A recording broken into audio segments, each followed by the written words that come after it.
నమస్తే అందరికీ. శ్రీమద్ భగవద్గీత 1వ అధ్యాయము. ఇప్పుడు 10, 11, 12 శ్లోకాలు చూద్దాం.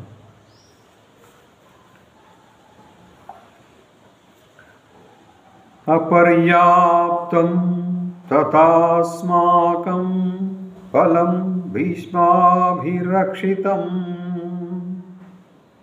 పర్యాప్తం తిదమే తేషాం బలం భీమాభిరక్షితం.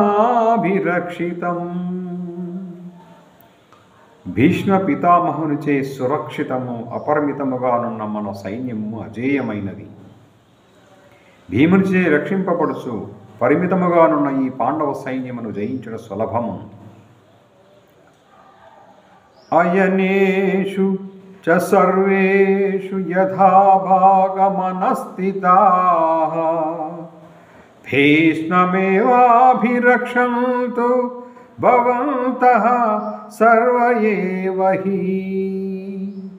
కనుక మీరందరూ మీ స్థానములలో సుస్థిరముగా నిలిచి అన్ని వైపుల నుండి నిక్షయముగా భీష్ముని రక్షించుచుండు. తస్య సంజనయన్ హర్షం కురు వృద్ధః పితామహ సింహనాదం వినద్యోత్స్తే శంఖం దద్మౌ ప్రతాపవాన్.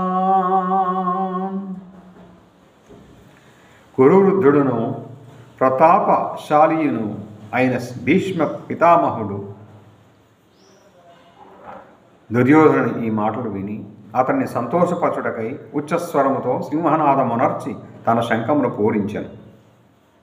తతః శంఖాశ్చ భేర్యశ్చ పణవానక గోముఖా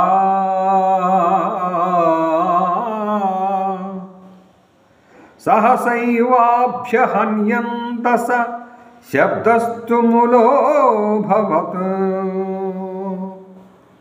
మరుక్షణమునందే శంఖములు, నగారాలు, తప్పెటలు, మృదంగములు, గోముఖ వాద్యములు మొదలగునవి ఒక్కసారిగా మ్రోగినవి.